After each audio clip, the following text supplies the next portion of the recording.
I'm going to tell you about the Photos app that includes Smart Slider to making your photos look even better.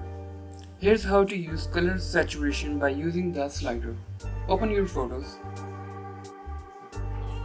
Now select the photo you want to edit. Now tap on Edit on the right corner. Now tap on the slider and hit Color. Now tap on Saturation and move the dial to right to increase the saturation.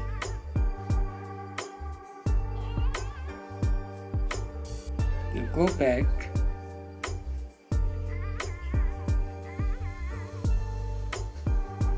Now if you're good with it, tap on Done.